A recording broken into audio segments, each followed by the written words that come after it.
Hello, I'm here. I'm totally on time. I didn't mix up what time it was at all. And that's my story. I'm sticking to it. And there's my puppy, and I'm sticking to it. Wag, wag, wag, wag, wag. He's all squared up because he thought something was up, so he he's been barking a little bit.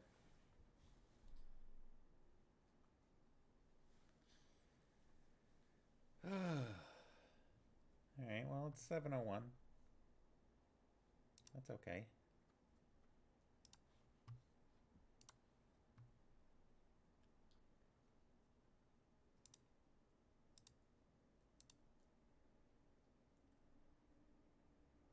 What's going on here? Yeah, community.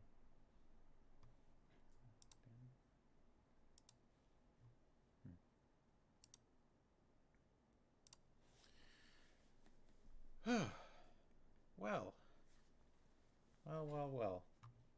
It's Friday. That's nice. Nice and Friday. Why does this look different, I wonder?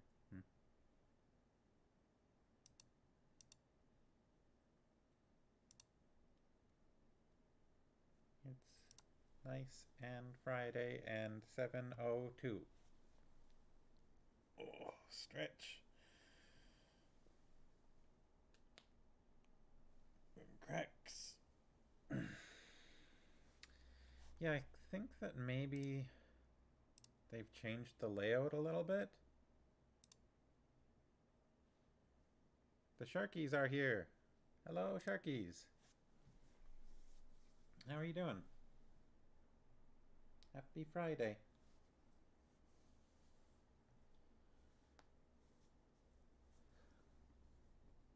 What's new in the land of the Sharkies since, 2 days ago? Ah, yes. Did the chicken and waffles happen? Has that already occurred? I thought maybe that was like next week or something. Not bad. Just sitting down to eat roast beef. I saw one of those like obvious plant things earlier today for a compass that always points to roast beef so that you can go and steal it. Waffle Day is next Friday. Yeah, that's what I thought. I didn't think it was happening quite yet. Roast beast. I only realized what time it was like 2 minutes ago. Um, well, no, like 5 minutes ago. It was like just before 7 o'clock, and I was like, "What time is it? Oh my, it's nearly seven!" I ran up and ran over here and got ready. This whole daylight thing, I'm not used to it being this light out this late. I think it was prior to, well, when I looked at the time. Oh, it's the time change. It can't possibly be evening. Say the Sharkies. Yeah, I guess the time change definitely lends to it. That's for sure. Now, if we could just stop with the swapping of the time back and forth all the time, twice a year. Just leave it like this. We don't need daylight savings. It doesn't help anybody. Nobody likes it. It just makes things more dangerous.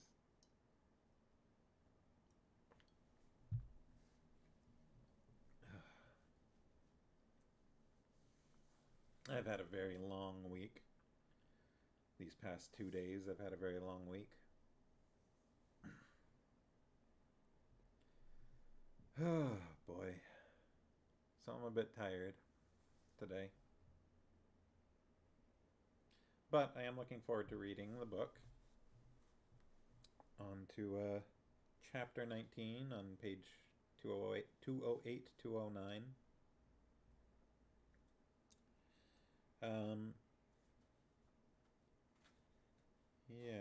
see.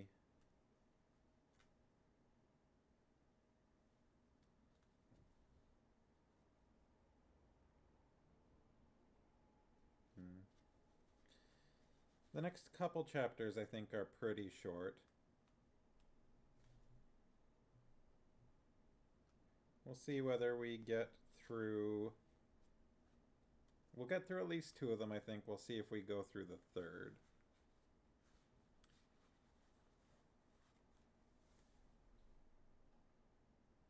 Oh, yeah, no, we've got a courtesy car because we drive an electric car, a Bolt, and there's been this huge recall on the batteries for the Bolts, which, you know, it's an electric car, so that's basically just the engine. So finally ours is getting replaced, which is honestly like a great thing. Like, we have had no problems with the car at all. But we've, you know, put quite a few kilometers on it since we got it. We bought it in 2018. And this is basically like, you know, getting a free brand new engine essentially. So that's pretty nice. Plus, the new battery that we're getting should be a little bit better than our previous one. From everything I've heard, there'll be a little bit better range on the on a full charge. I don't know whether it will change the charging speed at all, whether that'll be any faster, but yeah. So it's a positive thing. The car thing.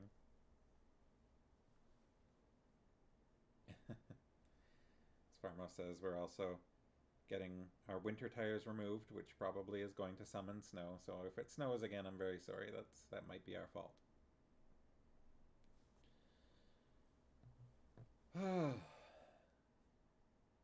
So, for the present at least, we have now a young girl has joined our party. For now, at least until they get to the Forest of the Dryads. So we'll see how much of a bother that ends up being. Garion seems to think it's going to be a real hassle.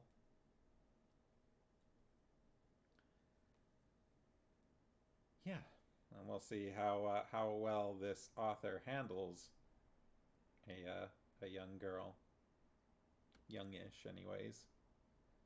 I think she is supposed to be slightly younger than Garion. Pretty close to the same age, though, so I don't know. I'm not sure. It's kind of... I'm not entirely certain how old Garion is at this point. If he's 14 or 15. He's at least older than 14. I don't know if he's 15 yet.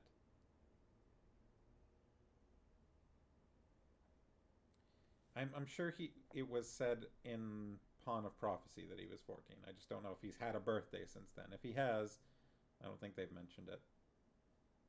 Also, I don't know for certain...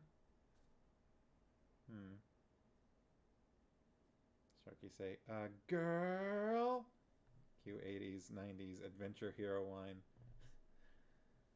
Well, excuse... By adventure hero, you mean Link. Well, excuse me, princess.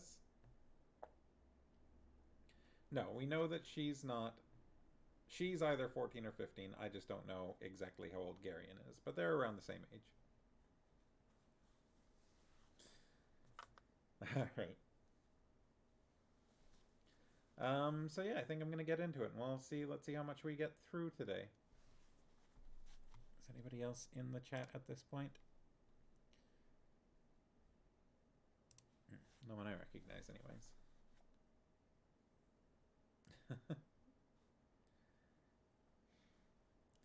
All right. So, chapter 19. They moved... Well, actually, I guess before that, did anything else happen? So, they got joined by Sinedra and Jeebers. They had traveled with them for 10 plus days. That kind of got glossed over, I think, but they basically, I think, traveled for a lot longer than it sort of felt like. Um, but I think there was a bit saying that they had traveled for like 10 days.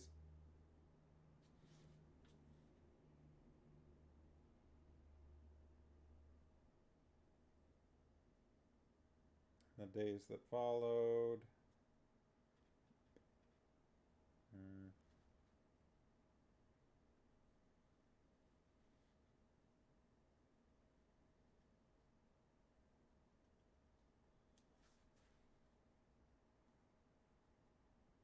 Finally, about 10 days after they had left Tolhoneth, the city of Tolbaroon came up. So they traveled for about 10 days.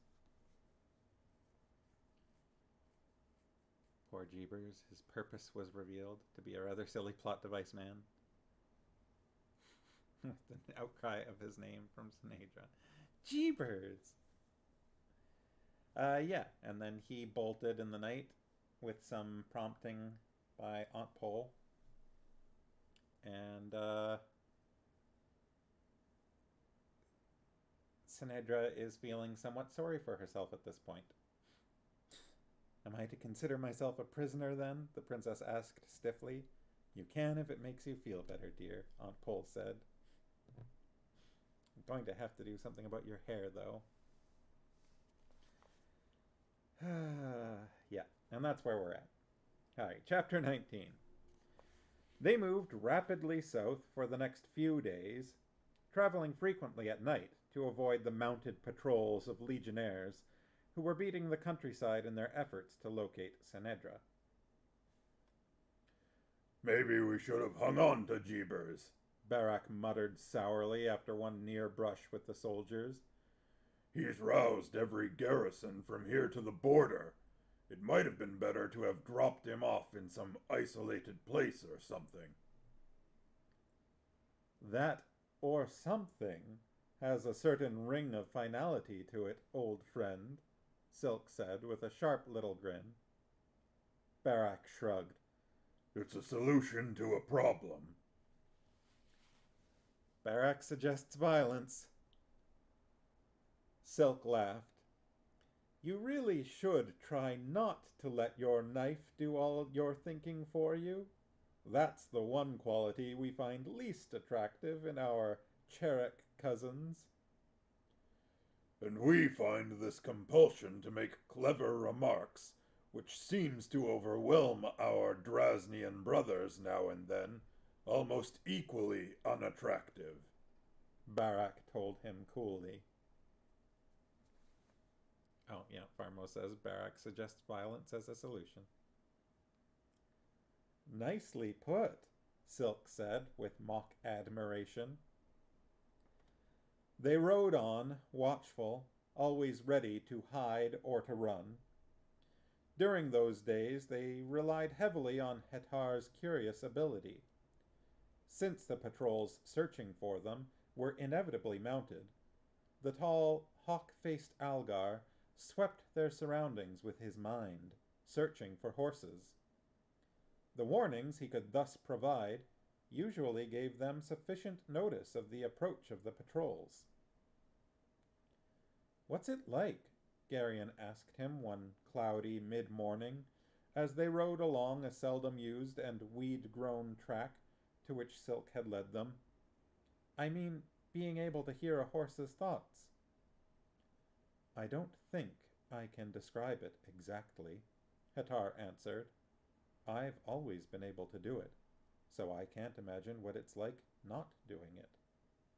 There's a kind of reaching out in a horse's mind, a sort of inclusiveness. A horse seems to think we instead of I. I suppose it's because, in their natural condition, they're members of a herd. After they get to know you, they think of you as a herd mate. Sometimes they even forget that you're not a horse.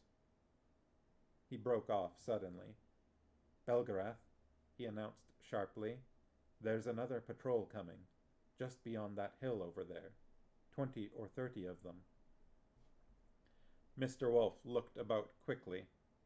Have we got time to reach those trees?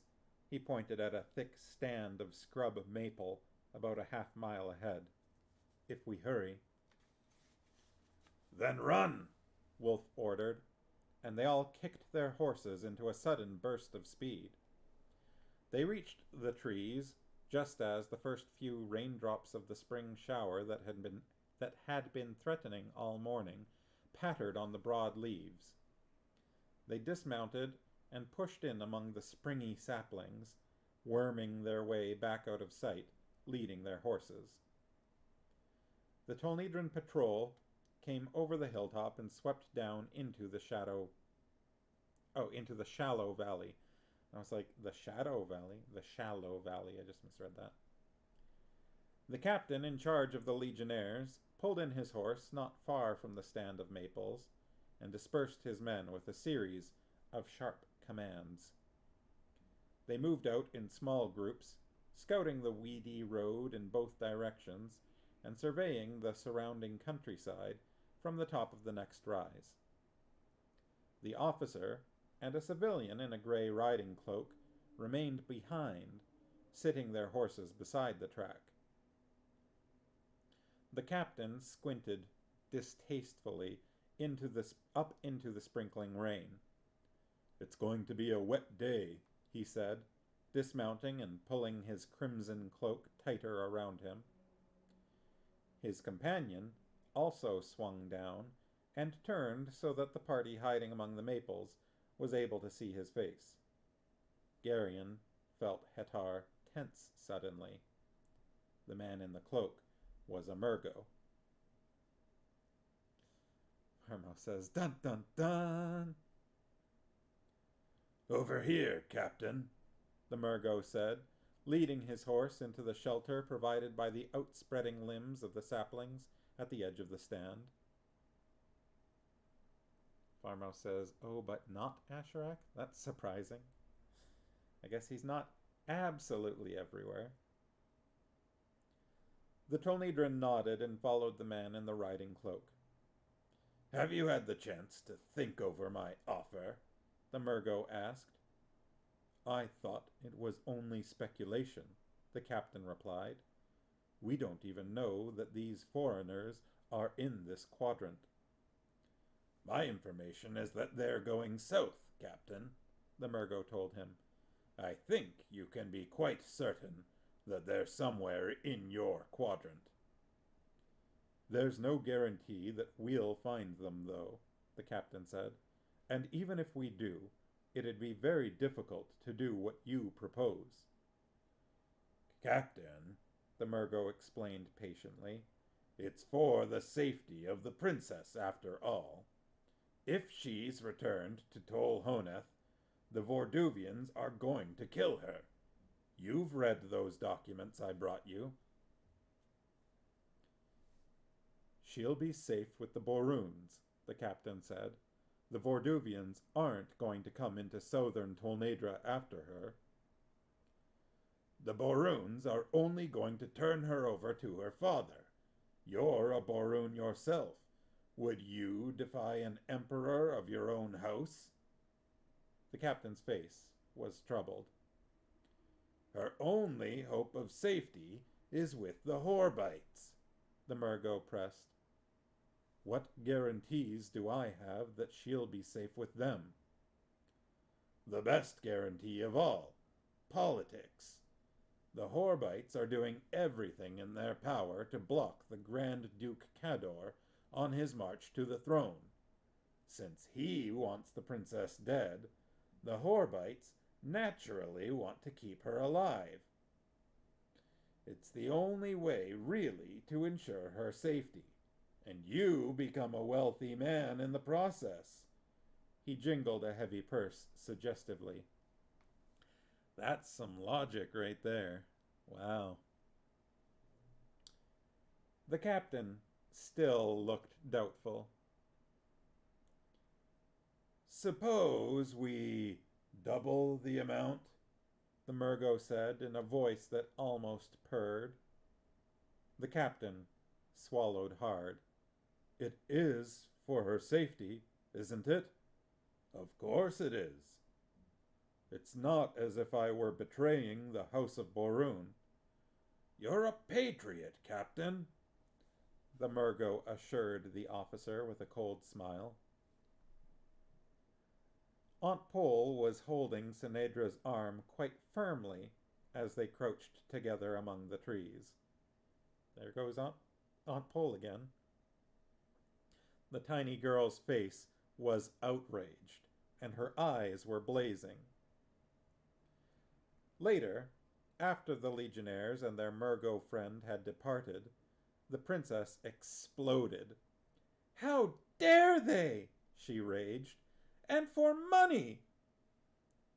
"That's Tolnedran politics for you," Silk said as they led their horses out of the stand of saplings into the drizzly morning. "But he's a Boroon," she protested. "A member of my own family."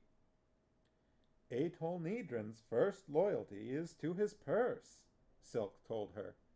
"I'm surprised you haven't discovered that by now, Your Highness." "Aw, Silk, come on, take it easy." Sharky say, "I would think the Tolnedran captain would have a good grasp on what political moves make more sense in a country that murders everyone for power." The Murgo is Murgo-splaining. You know, you gotta both offer money and soothe the conscience. He's gotta be able to tell himself later, "I didn't know she was gonna get murdered. I thought she was gonna be kept safe. At least I have my money."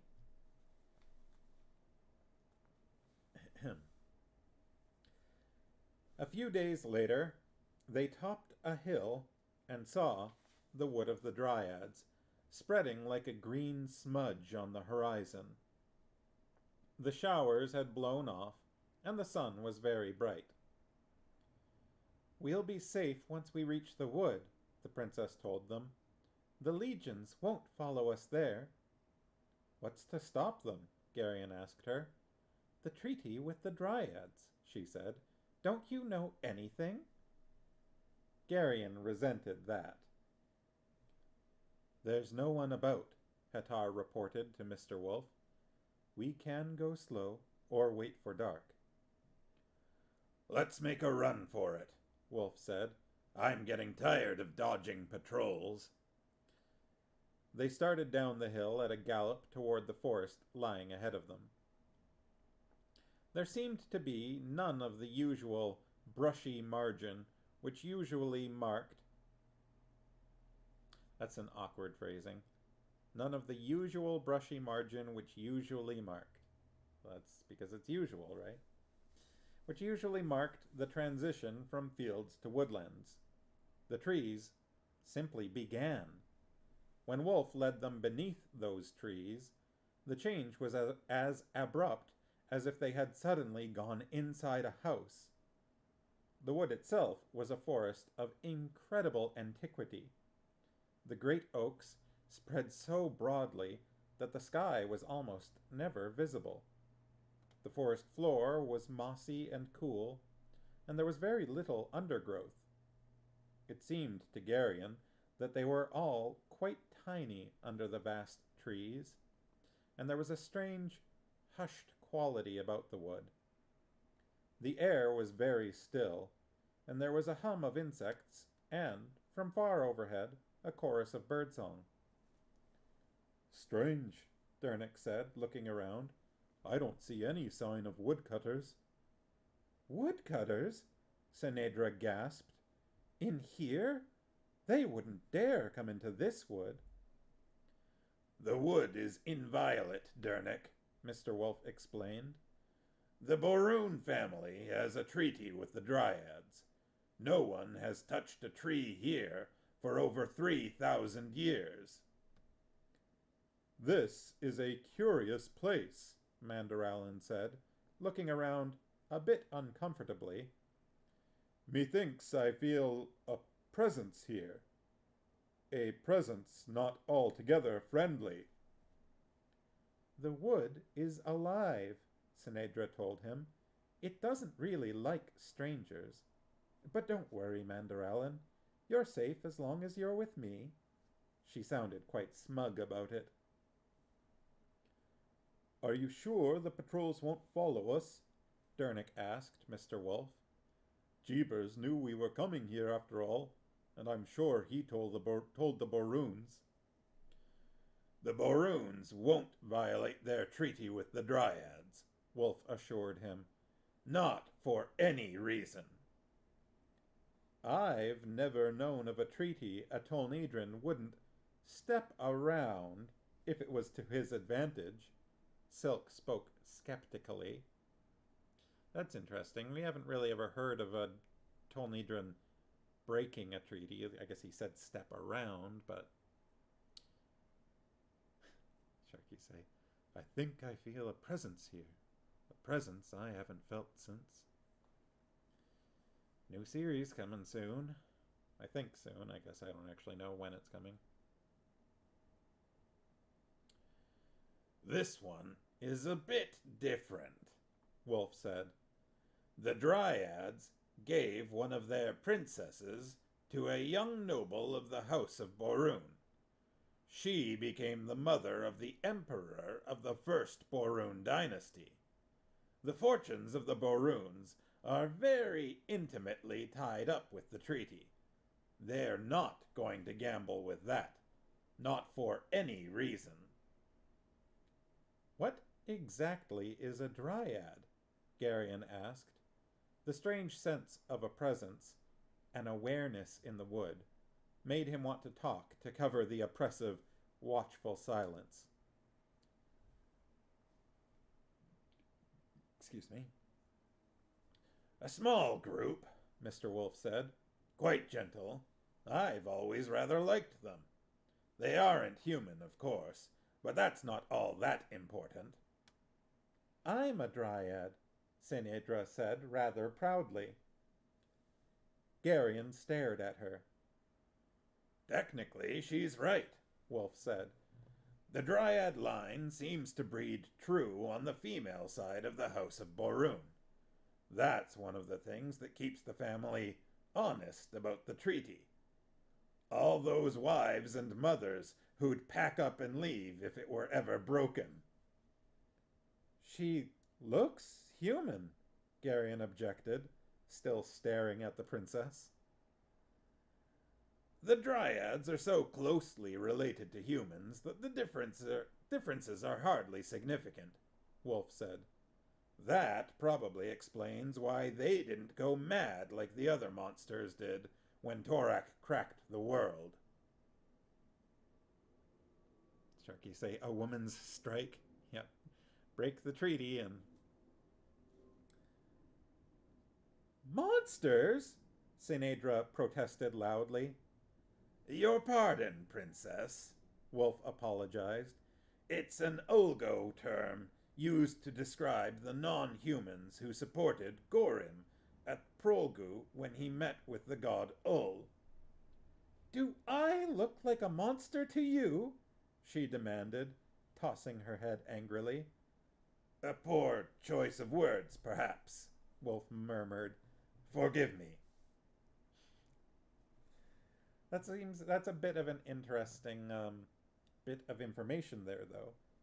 It's an Ulgo term used to describe the non-humans who supported Gorim at Prolgu when he met with the god Ul. To note, Ul is capitalized, capital U, capital L. Have we heard about the god Ul before? I'm sure he's kind of come up briefly in one of the prologues. Oh, and also, yes, as Pharma says, all the monsters went mad. Yeah, that explains why they didn't go mad like the other monsters did when Torak cracked the world. Yeah, just in those couple sentences there, we got a bit of information.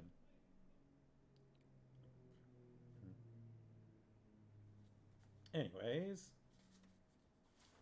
Monsters indeed, Sinedra fumed. Wolf shrugged.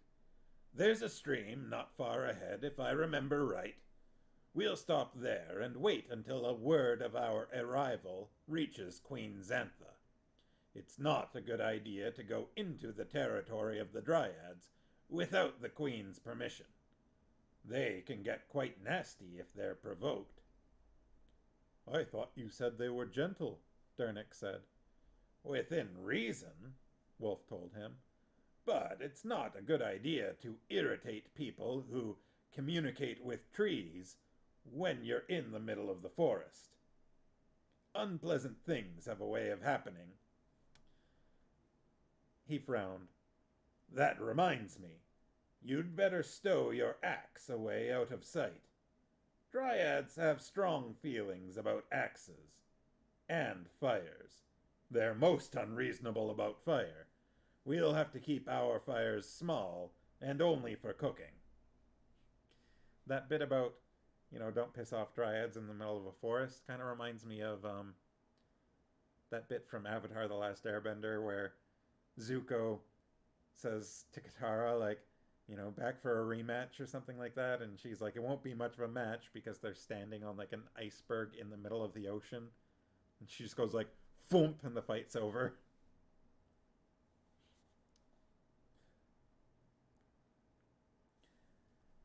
They rode in under a colossal oak beside a sparkling stream purling over mossy rocks. Purling. Purling. I mean, it's got that sort of onomatopoeia to it that I feel like I know what it means without really knowing the word familiarly. Purling over mossy rocks, dismounted, and set up their dun-colored tents. After they had eaten, Garion wandered around, feeling bored. Mr. Wolf was napping, and Silk had lured the others into a dice game. Interesting. Aunt Pole had seated the princess on a log and was stripping the purple dye from her hair. If you don't have anything else to do, Garion, she said, why don't you go bathe?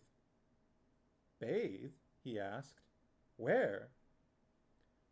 I'm sure you'll find a pool somewhere along the stream, she said, carefully lathering Sinedra's hair. You want me to bathe in that water? Aren't you afraid I'll catch cold? You're a healthy boy, dear, she told him, but a very dirty one. Now go wash. Garion gave her a dark look and went to one of the packs for clean clothing, soap, and a towel. Farmo says to edge or stitch with gold or silver embroidery, or to knit a pearl stitch. I've heard of pearl stitching before. I suppose it's possible that that's what this means. Stitching with silver, a sparkling stream purling over mossy rocks, stitching the rocks with silver. That's more descriptive than I would have imagined, if that's what it means. I just thought maybe there was another definition that had to do with water or with flowing over something. But I suppose it could just mean that the water was embroidering the rocks with silver. It's, a bit nicer than I was imagining.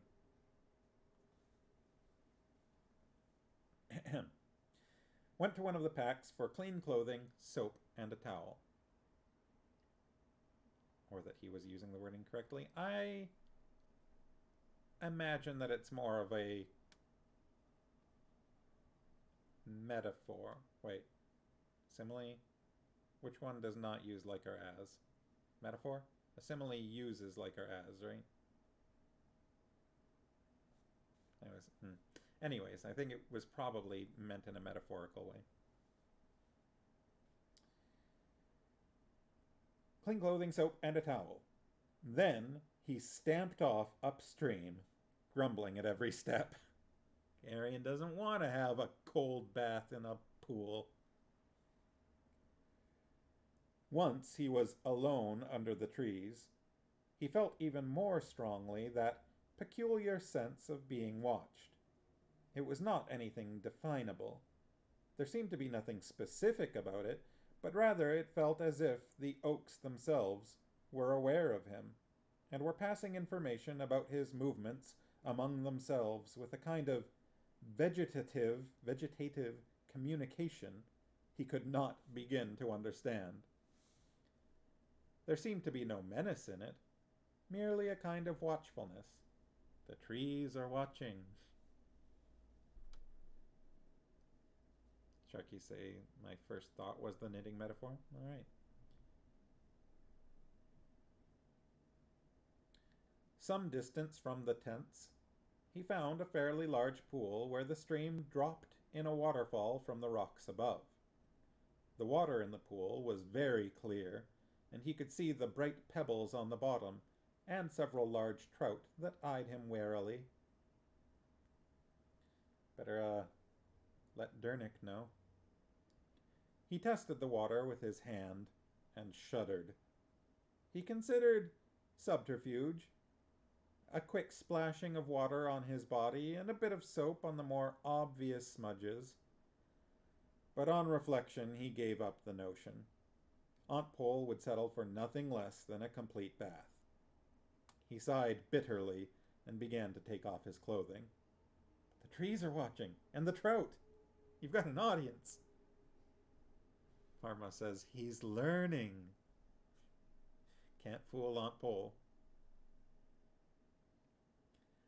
The first shock was awful, but after a few minutes he found that he could bear it. In a short time it even became exhilarating. The waterfall provided a convenient means for rinsing off the soap, and before long he found that he was actually enjoying himself. "You're making an awful lot of noise," Senedra said, standing on the bank and appraising him quite calmly. Garion immediately dove to the bottom of the pool.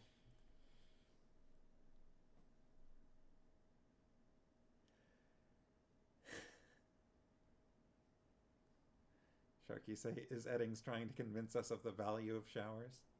I had a shower today. I don't know if you can tell that my hair's all droopy.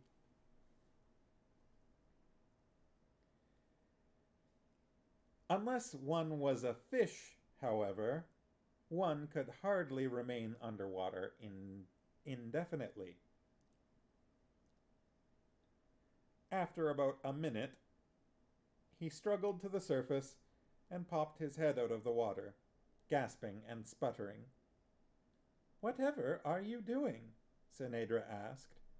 She was wearing a short white tunic, sleeveless and belted at the waist, and open sandals with laces that crisscrossed her slender ankles and calves and tied just below her knees. She carried a towel in one hand. "Go away!" Garion spluttered. "Don't be so silly," she said, sitting down on a large stone and beginning to unlace her sandals. Her coppery hair was still damp and tumbled in a heavy mass about her shoulders.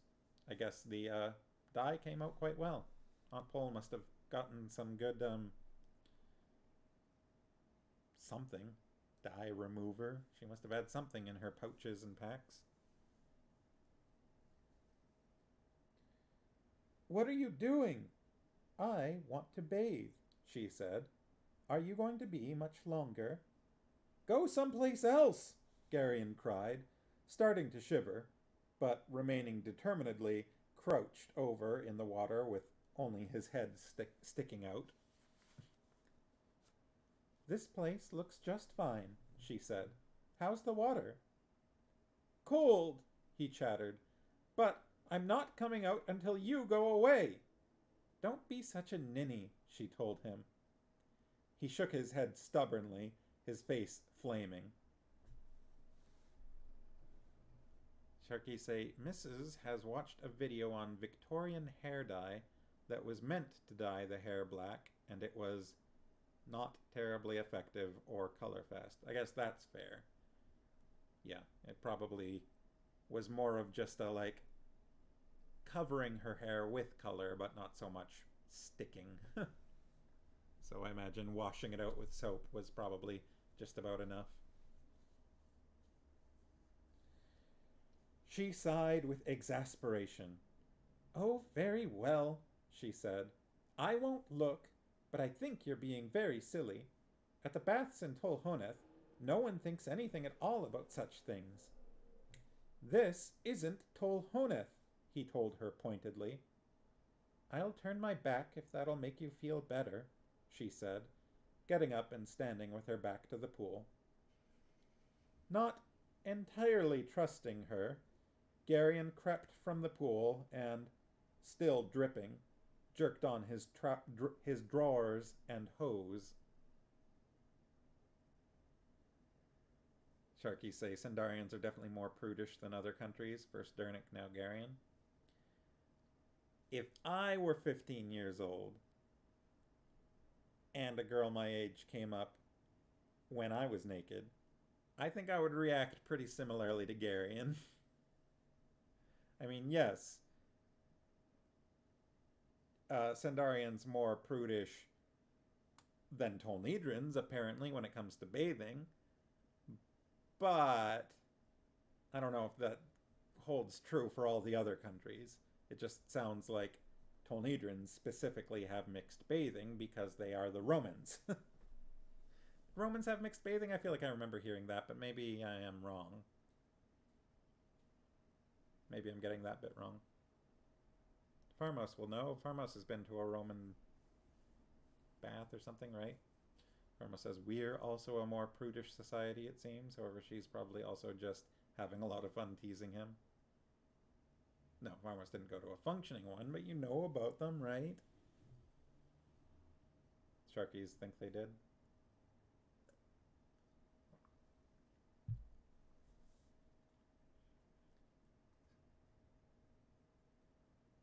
I didn't mean to imply that you went to a functioning Roman bath. I just meant that by going to a Roman bath, you probably had some information about them.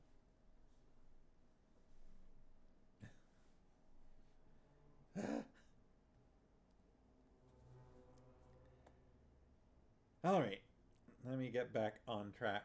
But yes, Tolnedrins, Romans, there's some similarities. Legionnaires, mixed baths. Remember when you time traveled to ancient Rome, Farmos? That's what I said. And you learned all about the baths from your ancient Roman tour guide.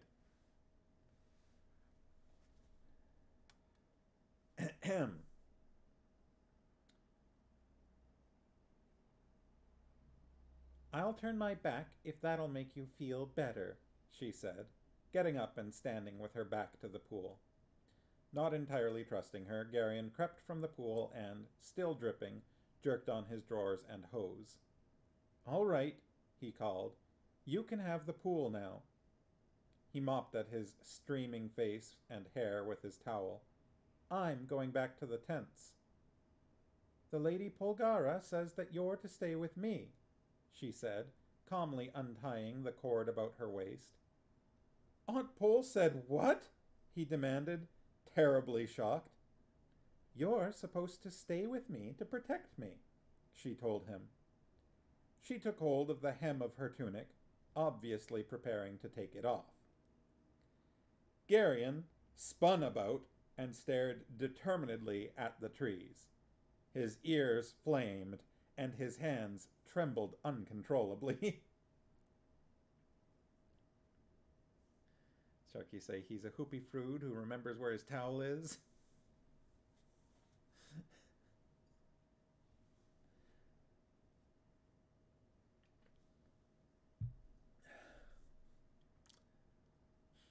There's one that would be difficult to read on stream, I feel like.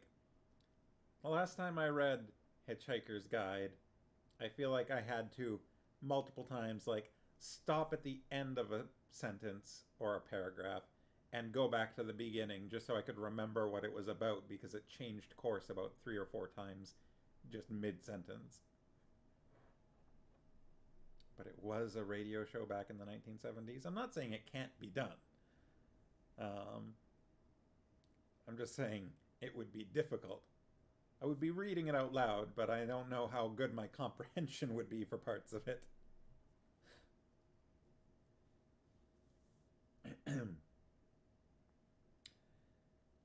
She laughed, a small, silvery laugh, and he could hear splashing as she entered the pool.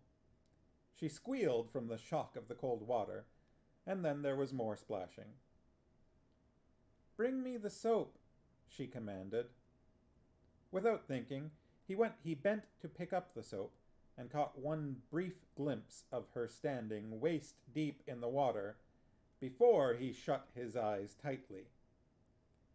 He backed toward the pool, his eyes closed, and the hand holding the soap thrust out awkwardly behind him. Sharky say, I haven't listened to the radio show, though, so I'm not sure if it had multiple readers or actors. That would help. Yeah, that's one that's got a few, like a somewhat larger, I guess, not necessarily the biggest cast of characters compared to some things we've read. Like, this has got quite a few characters, it feels like. She laughed again and took the soap from his hand. After what seemed an eternity, the princess completed her bath, emerged from the pool, dried herself, and put her clothes back on. Garion kept his eyes firmly shut the entire time.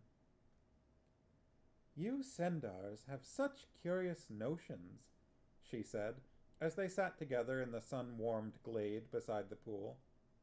She was combing her deep red hair, her head inclined to one side and the comb pulling down through the thick, damp tangles. "The baths in Tolhoneth are open to all, and athletic contests are always conducted without clothing." Romans. "Just last summer, I myself ran against a dozen other girls in the Imperial Stadium. The spectators were most appreciative." "I can imagine," Garion said dryly. "What's that?" she asked, pointing at the amulet resting against his bare chest. "My grandfather gave it to me last Aristide," Garion answered. "Let me see." She held out her hand. He leaned forward. "Take it off so I can see it," she ordered. "I'm not supposed to take it off," he told her. "Mr. Wolf and Aunt Pole say I'm never supposed to take it off for any reason. I think there's a spell of some kind on it." "What a strange idea," she remarked as she bent to examine the amulet. "They aren't really sorcerers, are they?" "Mr. Wolf is 7,000 years old," Garion said. "He knew the god Aldur. I've seen him make a tree grow from a small twig in a matter of minutes and set rocks on fire."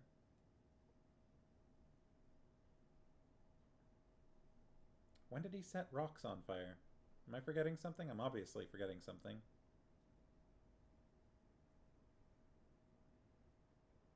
Maybe during a fight? I don't really remember magic being used offensively up to this point. They used it... Aunt Pole used it once to flick away an arrow.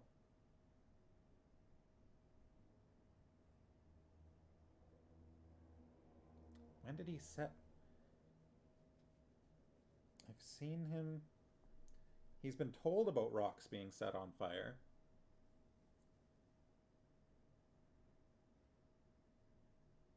Sharkies don't remember it either, unless it was very early on when they were a smaller group traveling and he just wanted to make a campfire. They didn't really use magic early on because Garion didn't know who they were until, I guess, after Sendaria, right? When they were leaving Sendaria, basically. Yeah, I'm thinking that this is like a misspeaking. I don't think Garion has seen rocks set on fire. He's been told about it because he's been told about how his house burned.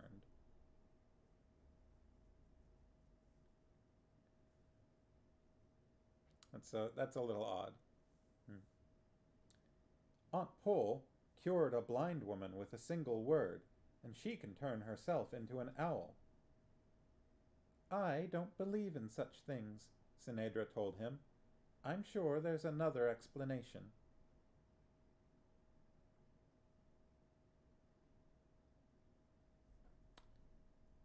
When Brill was following them and Garion forgot part of what happened. Which time was that? I don't remember rocks being set on fire. I don't think that's happened except for in Garion being told about it. Yeah. Either that's a mistake here, or maybe something was written and then like edited out at some point, because I don't think that's actually happened. I don't remember that anything about that prior to this from any of the times I've read the book. And I'm pretty sure I would remember something like that. Sharky say a cut scene. Yeah, I'm wondering if it might be that. Kind of want to look it up later just to see if anybody else has commented on this. Garion shrugged and pulled on his linen shirt and brown tunic. He shook his head and raked his fingers through his still damp hair. You're making an awful mess of it, she observed critically. Here. She stood up and stepped behind him. Let me do it. She put the comb to his hair and began pulling it through carefully. You have nice hair for a man, she said. It's just hair, he said indifferently. She combed in silence for a moment or two, then took his chin in her hand, turned his head, and looked at him critically. She touched his hair at the sides a time or two until it was arranged to her satisfaction. That's better, she decided. Thank you. He was a bit confused by the change in her. She sat down on the grass, clasped her arms around one knee, and gazed at the sparkling pool. Garion, she said finally. Yes? What's it like to grow up as an ordinary person? He shrugged. I've never been anything but an ordinary person, he told her, so I wouldn't know what to compare it to. You know what I mean. Tell me about where you grew up, and what you did and all. So, he told her about Faldor's farm, about the kitchen, and Dernick's smithy, and Dorun and Runderig and Zubret. You're in love with Zubret, aren't you? She asked it almost accusingly. I thought I was, but so much has happened since we left the farm that sometimes I can't even remember what she looks like. I think I could do without being in love anyway. From what I've seen of it, it's pretty painful most of the time.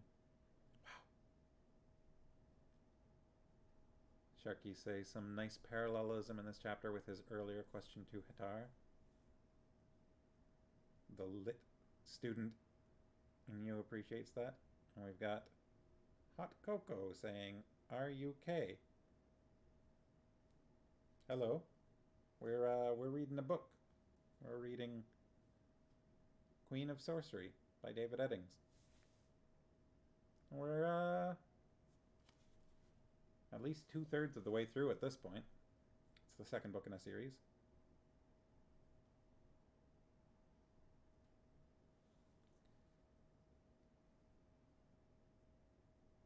Oh, okay. That's great.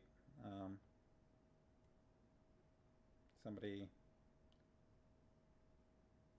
feel like getting rid of that?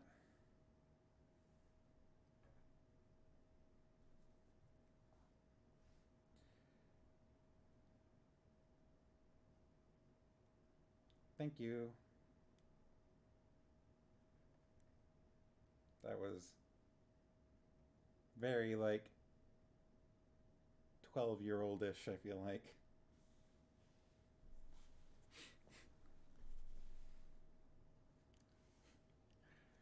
Pharma says, well, and the Sharky say, a wandering troll has entered the woods.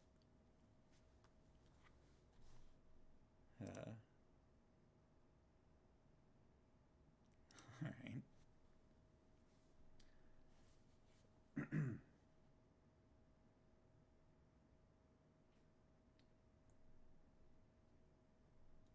You're impossible, she said, and then she smiled at him, her little face framed in the blazing mass of her sun-touched hair.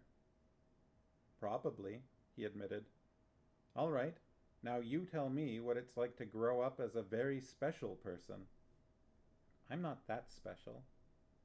You're an imperial princess, he reminded her. I'd call that pretty special. Oh, that, she said, and then giggled. You know, sometimes since I joined you people, I almost forget that I'm an imperial princess. Almost, he said with a smile, but not quite. No, she agreed, not quite. She looked out across the pool again. Most of the time, being a princess is very boring. It's all ceremonies and formalities. You have to stand around most of the time listening to speeches or receiving state visitors. There are guards around all the time, but sometimes I sneak away so I can be by myself. It makes them furious. She giggled again, and then her gaze turned pensive. Let me tell your fortune, she said, taking his hand.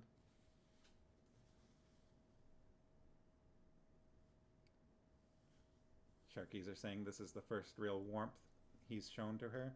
Yeah, I'd say to each other, really, the two of them. This scene. It's the first real conversation they've had, I think. Beyond just exchanged, like a sentence or two. Let me tell you your fortune.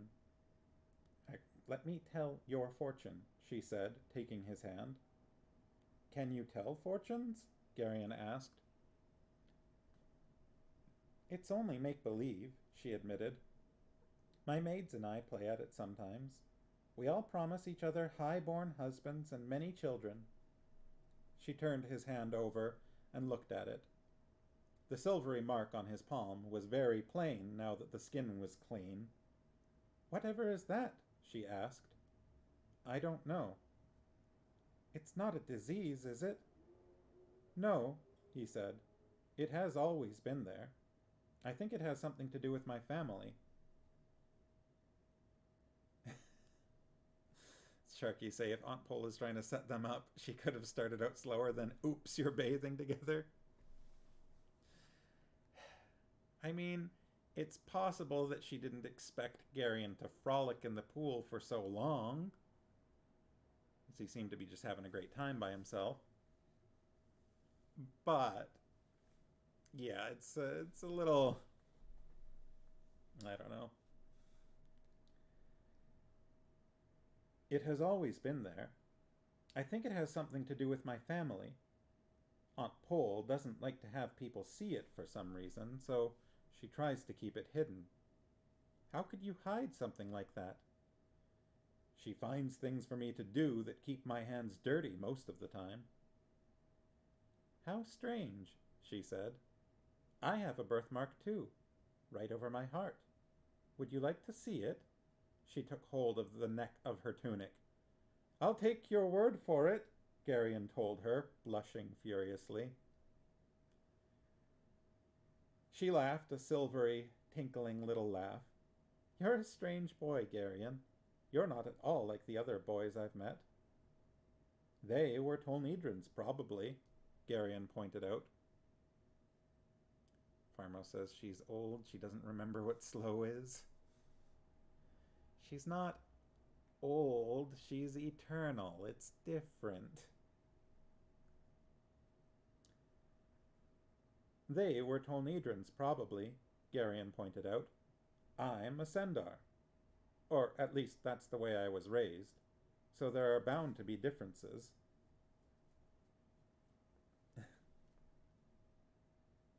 Sharkies say, I like the flip of the you're not like the other girls cliche. That reminds me of something that I saw recently, and I have it handy because I sent it to someone. She had curves in all the wrong places. Some of them cast three-dimensional shadows. Still others hummed a low, discordant note as they flitted about like flies. She was nothing like other girls. She was an abomination from the sixth plane of torment. Three-dimensional shadows.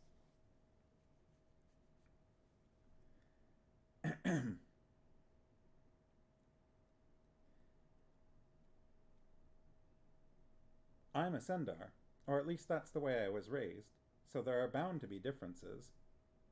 You sound as if you're not sure what you are.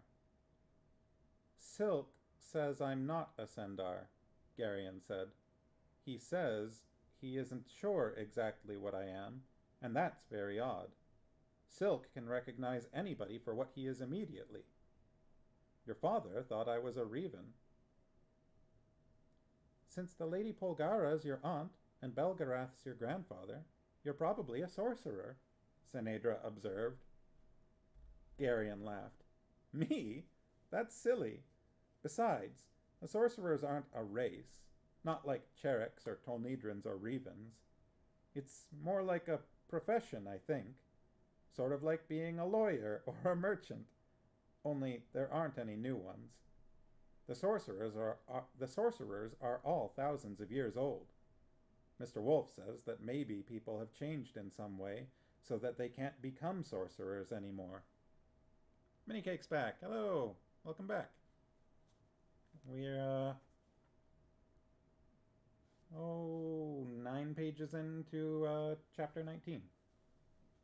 And Garion is sitting by a pool with the Imperial Princess Senedra, and they're having a nice talk about their backgrounds with each other. And you arrived just in time for a little something. Senedra had leaned back and was resting on her elbows, looking up at him. Garion? Yes? Would you like to kiss me? Right in time. Good timing, Minicake. Garion's heart started to pound. Then, Dernick's voice called to them from not far away, and for one flaming instant, Garion hated his old friend. And that's the end of chapter 19. Oh boy. The Sharkies say, once again, all young girls are forward in this series.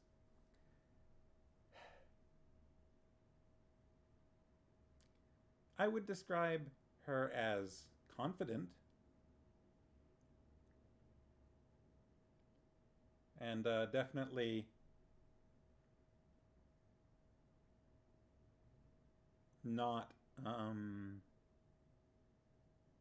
not prudish, as we were comparing the Tolnedrans to the Sendars.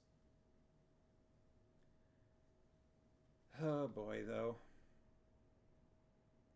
Has anybody else watched Turning Red, the new Disney Pixar movie?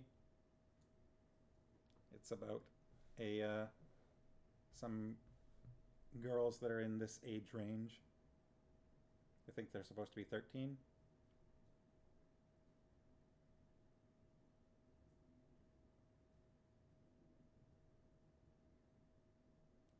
No, but you want to see it? I would recommend it. It was quite good. It's, funny, very cute. Yeah, I really enjoyed it. I've seen a lot of posts about it online recently. Sharkies will probably watch it with the kids soon. Pharma says she's probably never really been alone with a boy. Garion has been alone with Zubret before, but that was some time ago at this point. Mrs. Sharky hated being a 13-year-old girl, though. Well, it's a Pixar film, so... Pharma says that she quite enjoyed Turning Red, especially someone who would have been around that age at that time. Yeah, it's set in Toronto in 2002. That's the location and time for Turning Red. But I will avoid spoilers or anything for that.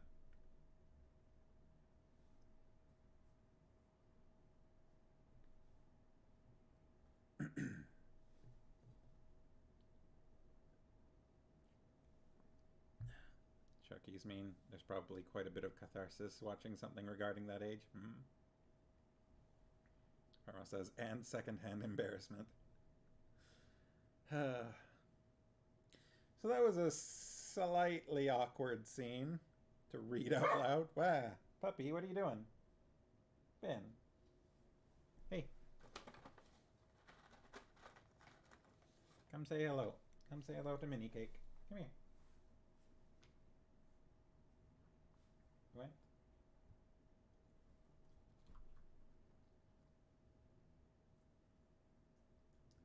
No barking, okay? Please? Thank you. Hey, what? What was that? Why boof? I just said please don't bark and you boof? He went woof. Rude. That was rude. Puppy doggy.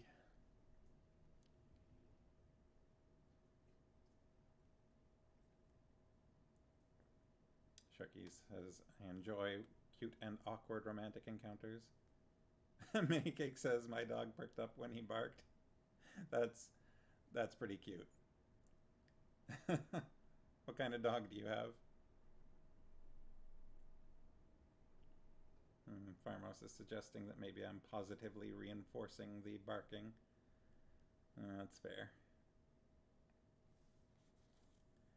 Alright, it's a little bit past 8 o'clock. How long is chapter 20? It's pretty short. It only goes, it's less than 7 pages, so I'm going to go into it. Half beagle, half terrier. That sounds adorable. His name is Cooper. Hi, Cooper. Hello. Hello, Cooper. Cooper, come here.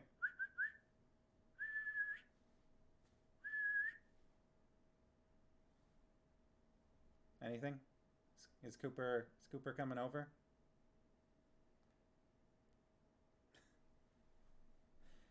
Hey, Cooper. You want a cookie? You want a cookie, Cooper? He's tilting his head. Sharky say, I could get you to say hi to our cat, but he won't care. If I suggest it, then Mini Cake's gonna have to deliver on the cookie promise. Not the cookie.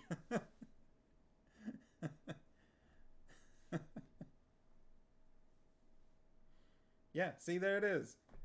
I'm just helping out this pupper bro way over in Newfoundland.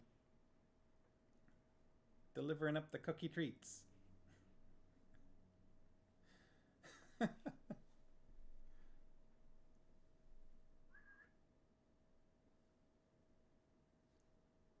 cause for the dog. Yeah. I am always in favor of puppers getting treats. Right? Except for when you've already had a billion of them. Alright, I'm going into chapter 20.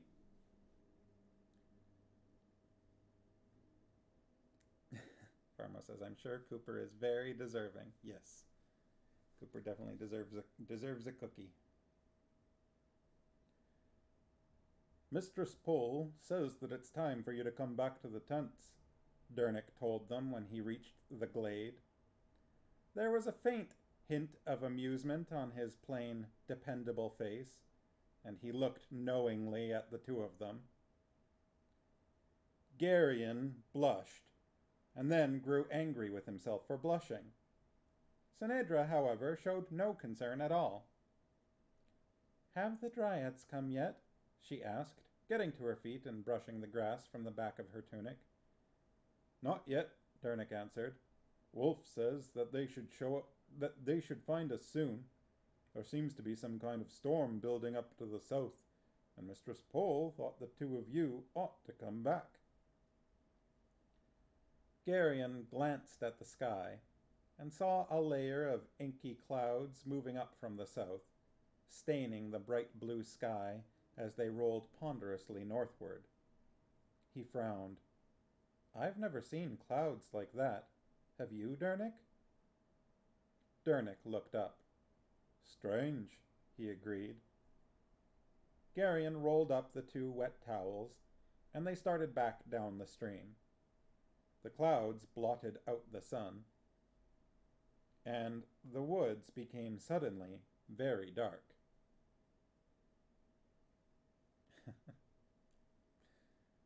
Farmos is relating to Garion's blushing fit and being upset about it.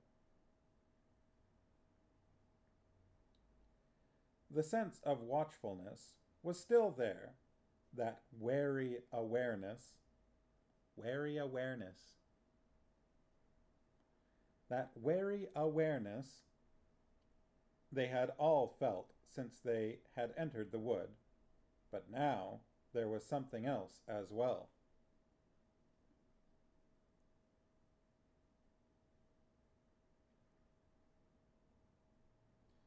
Sharky say, when a cloud rolls ponderously, is it the cloud watch? Oh, is the cloud pondering, or is it making the people watching ponder? No, it's moving in a heavy fashion. Ponderous has more than one meaning. Farmos says both. And now I'm thinking that it actually has made you ponder, so you answered your own question.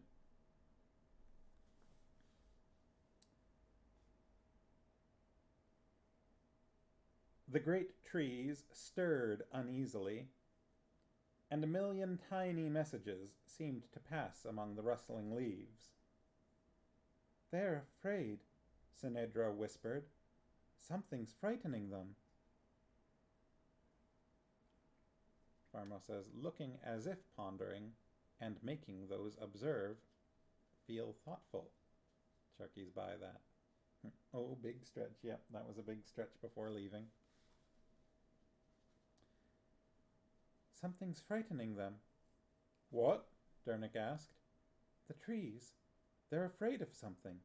Can't you feel it?" He stared at her in perplexity. Far above them, the birds suddenly fell silent, and a chill breeze began to blow, carrying with it a foul reek of stagnant water and rotting vegetation. "What's that smell?" Garion asked, looking about nervously. "Nyissa is south of here," Sinedra said. "It's mostly swamps." Is it that close?" Garion asked. "Not really," she said with a small frown. "It must be 60 leagues or more." "Would a smell carry that far?" "It's not likely," Dernick said. "At least, it wouldn't be in Sandaria." "How far is it to the tents?" Sinedra asked. "About a half-mile," Dernick answered. "Maybe we should run," she suggested. Dernick shook his head. "The ground's uneven," he said, "and running in bad light's dangerous. We can walk a bit faster, though." They hurried on through the gathering gloom. The wind began to blow harder, and the trees trembled and bent with its force. The strange fear that seemed to permeate the wood grew stronger. Have you ever heard the phrase, like, "a foul wind blows"? I feel like this is kind of a literal take on that.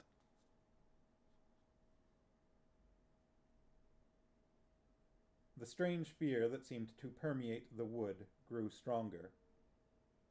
"There's something moving over there," Garion whispered urgently, and pointed at the dark trees on the other side of the stream. "I don't see anything," Sinedra said. "There, just beyond the tree with the large white limb. Is it a dryad?" A vague shape, vague again, slid from one tree to another in the half-light. There was something chillingly wrong with the figure. Sinedra stared at it with revulsion. "It's not a dryad," she said. "It's something alien." Dernick picked up a fallen limb and gripped it like a cudgel with both hands. Garion looked quickly around and saw another limb. He too armed himself.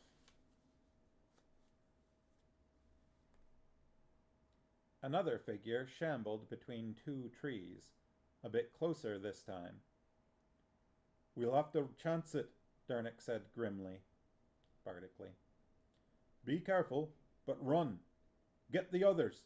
Now go!" Geryon took Sinedra's hand, and they started to run along the stream bank, stumbling often. Dernick lagged farther and farther behind, his two-handed club swinging warningly about him. The figures were now all around them, and Geryon felt the first surges of panic.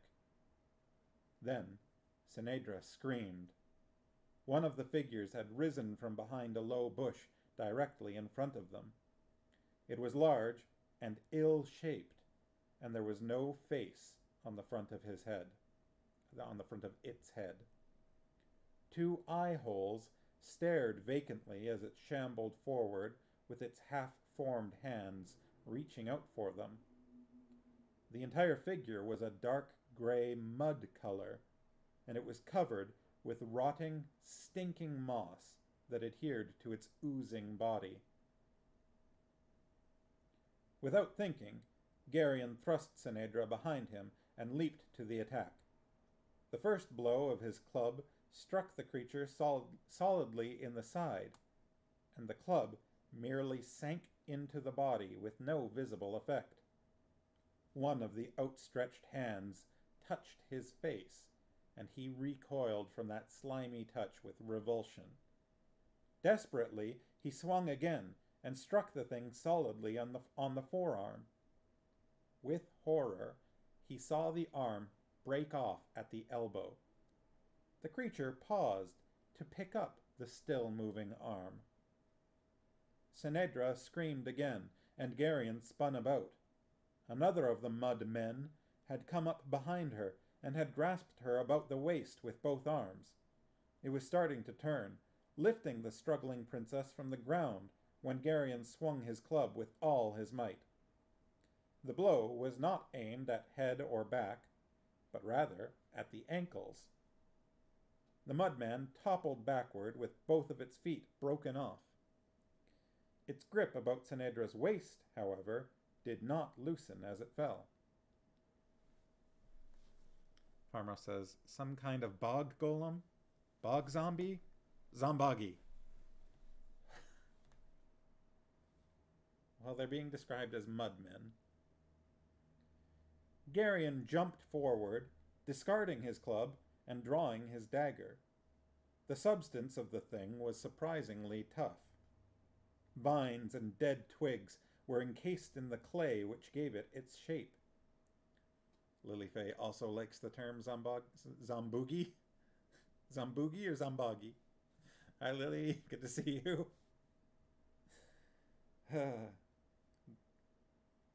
The substance of the thing was surprisingly tough. Vines and dead twigs were encased in the clay which gave it its shape. Feverishly, Geryon cut away at one of the arms and then tried to pull the screaming princess free. The other arm still clung to her.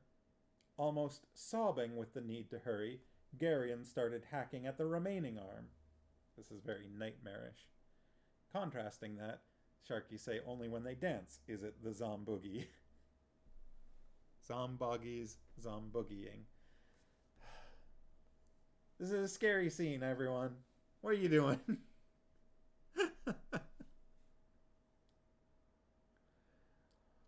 "Look out!" Sinedra shrieked. "Behind you!"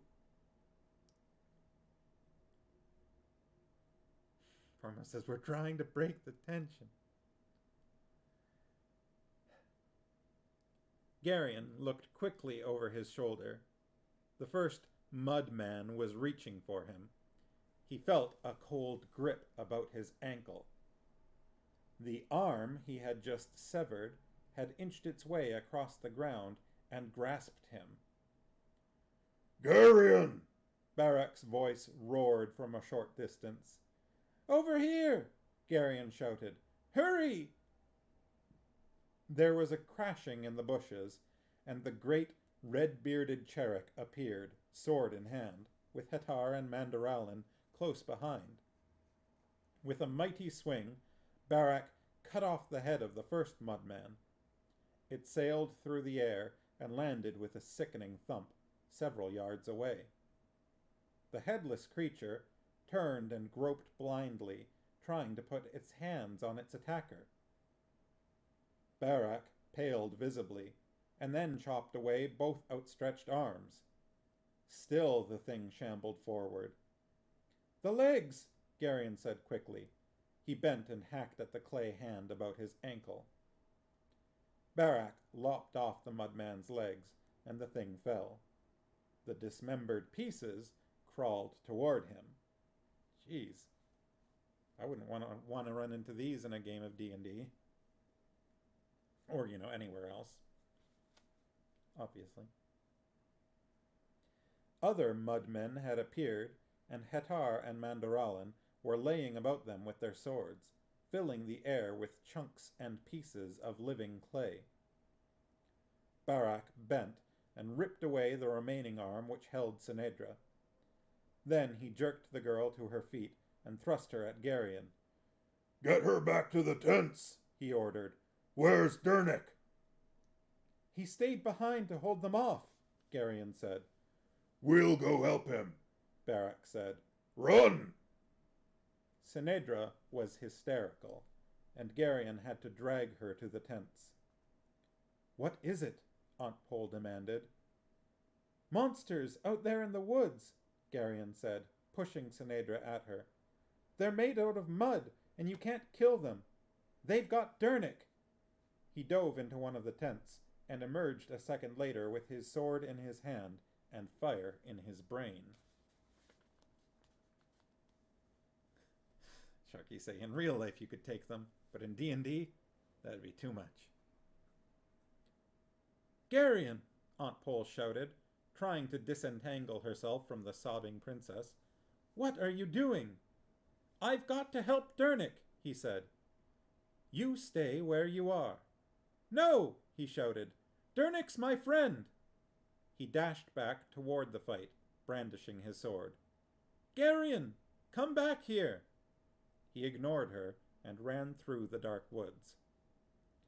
The fray was raging about 100 yards from the tents.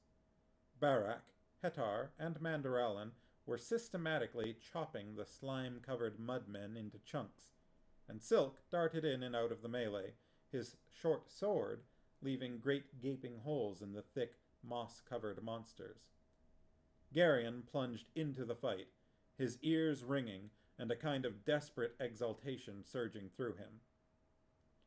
And then Mr. Wolf and Aunt Pole were there with Sinedra hovering ashen-faced and trembling behind them. Wolf's eyes blazed, and he seemed to tower over them all as he gathered his will. He thrust one hand forward, palm up. "Fire!" he commanded, and a sizzling bolt of lightning shot upward from his hand into the whirling clouds overhead. The earth trembled with the violence of the shattering thunderclap. Geryon reeled at the force of the roaring in his mind. Aunt Pole raised her hand. "Water!" she said in a powerful voice. The clouds burst open, and rain fell so heavily that it seemed that the air itself had turned to water. I was mentioning Avatar earlier. The mudmen, still mindlessly stumbling forward, began to ooze and dissolve in the thundering downpour. With a kind of sick fascination, Geryon watched them disintegrate into sodden lumps of slime and rotten vegetation, surging and heaving as the pounding rain destroyed them. Weaponized rain. Farmos says, "Hank, crack-a-pow." And the Sharkies say, "That's a big Hank." In case Minicake is wondering, that's what they've determined that the sound of magic is.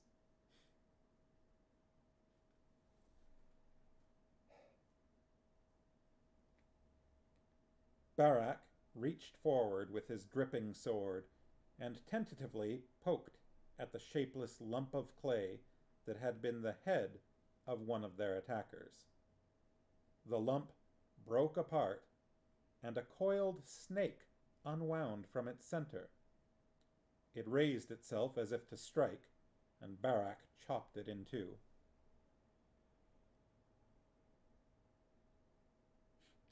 Sharkies are relating to the rain being weaponized. And Farmo says, yep, magic sounds kind of like a nasally goose. Other snakes began to appear as the mud which had encased them dissolved in the roaring deluge. That one, Aunt Pole said, pointing at a dull green reptile struggling to free itself from the clay. Fetch it for me, Garion. Me? Garion gasped, his flesh crawling. I'll do it, Silk said. He picked up a forked stick and pinned the snake's head down with it. Then he carefully took hold of the wet skin at the back of the serpent's neck and lifted the twisting reptile. Bring it here, Aunt Pole ordered, wiping the water from her face. Farmo says, somebody get Dernick, please. Silk carried the snake to her and held it out. The forked tongue flickered nervously, and the dead eyes fixed on her. What does this mean? She demanded of the snake. The serpent hissed at her. Then, in a voice that was a sibilant whisper, it replied, That, Polgara, is the affair of my mistress. Silk's face blanched as the dripping snake spoke, and he tightened his grip. I see, Aunt Pole said. Abandon this search, the snake hissed. My mistress will allow you to go no further. Aunt Pole laughed scornfully. Allow, she said. Your mistress hasn't the power to allow me anything. My mistress is the queen of Nyssa, the snake said in its whispering hiss. Her power there is absolute. The ways of the serpent are not the ways of men, and my mistress is queen of the serpents. You will enter Nyssa at your own peril. We are patient and not afraid. We will await you where you least expect us. Our sting is a small injury, scarce noted, but it is death. What's Salmisra's interest in this matter? Aunt Pole asked. The serpent's flickering tongue darted at her. She has not chosen to reveal that to me, and it is not in my nature to be curious. I have delivered my message and already received my reward. Now do with me as you wish. Very well, Aunt Pole said. She looked coldly at the snake, her face streaming in the heavy rain. Shall I kill it? Silk asked, his face set and his fingers white-knuckled from the strain of holding the thick, coiling reptile. No, she said quietly.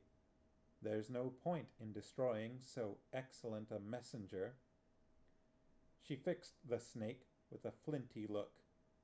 Return with these others to Salmisra, she said. Tell her that if she interferes again, I'll come after her, and the deepest slime pit in all Nyssa won't hide her from my fury. And my reward? The snake asked. You have your life as a reward, she said. That's true, the serpent hissed. I will deliver your message, Polgara. Put it down, Aunt Pole told Silk. The small man bent and lowered his arm to the ground. The snake uncoiled from about his arm, and Silk released it and jumped back. The snake glanced once at him, then slithered away. I think that's enough rain, Pole, Wolf said. mopping at his face. Aunt Pole waved her hand almost negligently, and the rain stopped, as if a bucket had emptied itself. "We have to find Dernick," Barak reminded them. There you go, Farmos. He was behind us. Garion pointed back up the now overflowing stream. His chest felt constricted with a cold fear at what they might find, but he steeled himself and led the way back into the trees. "The smith is a good companion," Mandoralin said. "I should not care to lose him." There was a strange, subdued quality in the knight's voice, and his face seemed abnormally pale in the dim light. The hand holding his great broadsword, however, was rock steady. Only his eyes betrayed a kind of doubt Garion had never seen there before. Water dripped around them as they walked through the sodden woods. "It was about here," Garion said, looking around. "I don't see any sign of him." "I'm up here." Dernick's voice came from above them. He was a goodly distance up a large oak tree and was peering down. "Are they gone?" He carefully began climbing down the slippery tree trunk. "The rain came just in time," he said, jumping down the last few feet. "I was starting to have a little trouble keeping them out of the tree." Quickly, without a word, Aunt Pole embraced the good man, and then, as if embarrassed by that sudden gesture, she began to scold him.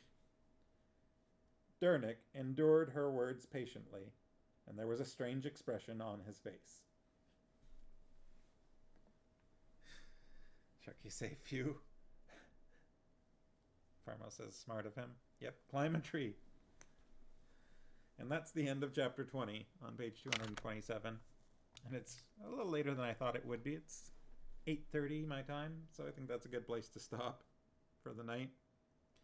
Some excitement there. Whew. Yeah, those mudmen were actually pretty scary. Chopping them up and the bits keep coming after you. Snakes in their heads.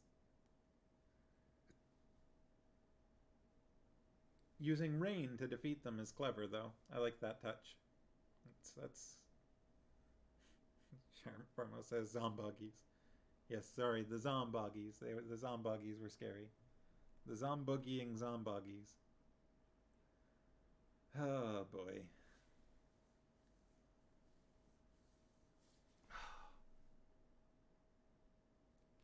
Sharky say, if this had been Game of Thrones, Dernick would have been dead already.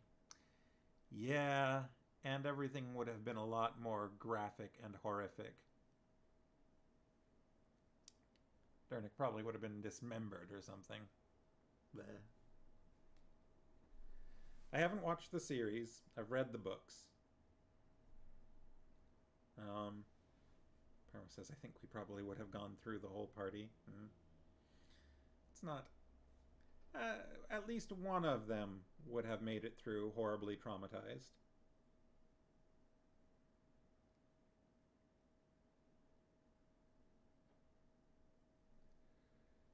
So what did everybody think? Did you enjoy these chapters?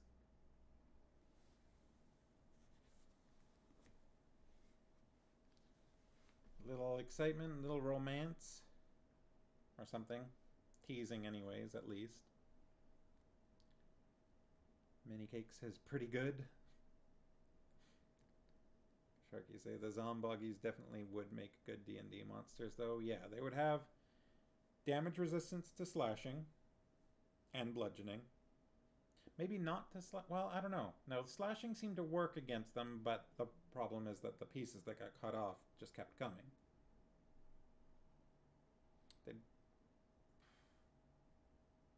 They'd have some form of damage resistance anyways.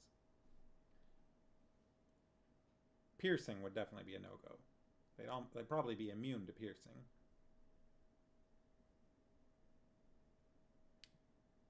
Sharky say bog golems that are resistant to certain damage, and once they get down to a certain HP, you have to battle the snakes.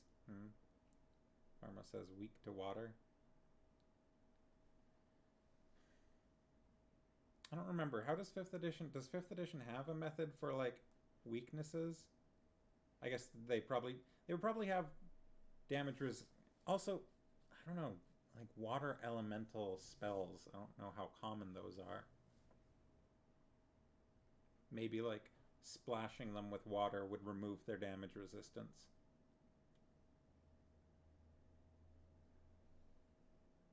They do have vulnerable? Okay.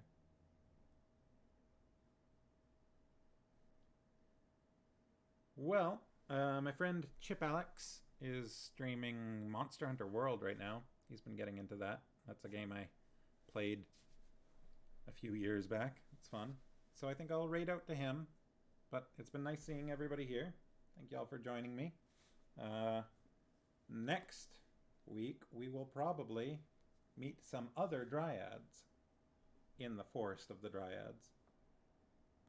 No damage, half damage, double damage. Penny Cake says, nice seeing you too. Thanks. And thanks for coming again. Yeah, so I'll be back next Wednesday. Same sleep time, same sleep channel. And for now, I think I'll raid out to Mr. Chip Alex. So, have a lovely weekend, everyone.